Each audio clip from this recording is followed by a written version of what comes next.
பண்ணலாம் Google. So கூகுளில் ஒரு கஸ்டமைஸான பேஜ் எப்படி கிரியேட் பண்ணுறது அதை தான் நம்ம பார்க்க போகிறோம். ஸோ அதுக்கு ஃபர்ஸ்ட் ஆஃப் ஆல் நம்ம கூகுள் சைட் ஓப்பன் பண்ணிக்கலாம்.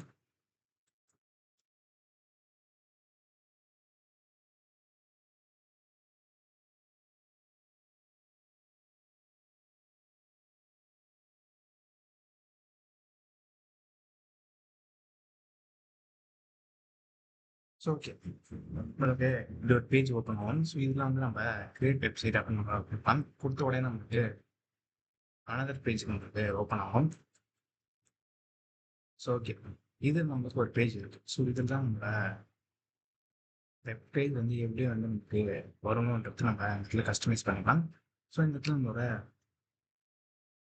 சைட் நேம் தெரியுது. ஸோ நான் வந்து எக்ஸாம்பிளுக்கு நான் நேம் நான் என்னோட நேம் நான் இதில் கொடுத்துக்கிறேன்.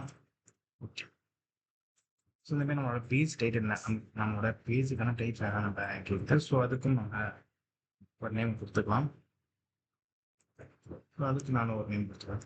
அண்ட் அதுமாதிரி நம்மளுக்கு இங்கே நிறைய ஆப்ஷன்ஸ் இருக்குது. ஸோ இந்த இடத்துல நம்ம என்ன செக் பண்ணணும் அப்படின்றதுக்கான நிறைய ஆப்ஷன்ஸ் கொடுத்துருக்காங்க. ஸோ இந்த இடத்துல நம்ம பேஜுக்கான பிளாக்ஸ் இங்கே நம்ம கொடுத்துக்கலாம். கொடுத்தோன்னே நம்ம அதில் இமேஜ் அண்ட் டெக்ஸ்ட் நம்ம அதுக்கு ஆட் பண்ணிக்கலாம். தேவைன்னா நம்ம டெலிட் பண்ணிக்கலாம். ஸோ அதையும் நமக்கு நிறைய ஆப்ஷன்ஸ் நமக்கு இந்த இடத்துல கொடுத்துருக்காங்க. அண்ட் நமக்கு என்னென்ன தீம் வேணும் அண்ட் என்னென்ன பேஜஸ் வேணுன்றது நம்ம இதில் ஆட் பண்ணிக்கலாம். அண்ட் கீழே வந்து ஃபிகர் ஆப்ஷன் இருக்கும். ஸோ அதில் நம்மளோட பேஜுக்கான கான்டாக்ட் டீட்டெயில்ஸ், ஸோ இந்த மாதிரி விஷயங்கள் நம்ம ஆட் பண்ணிக்கலாம். ஸோ இதுதான் வந்து ஒரு கூகுள் சைட்டில் எப்படி நம்ம பேஜை கஸ்டமைஸை கிரியேட் பண்ணுறது. ஸோ இது நம்ம வழக்கம் போல் பப்ளிஷ் அப்படின்னு கொடுத்தோம்னா அது ஆட்டோமேட்டிக்காக பப்ளிஷ் ஆகும். So thank you.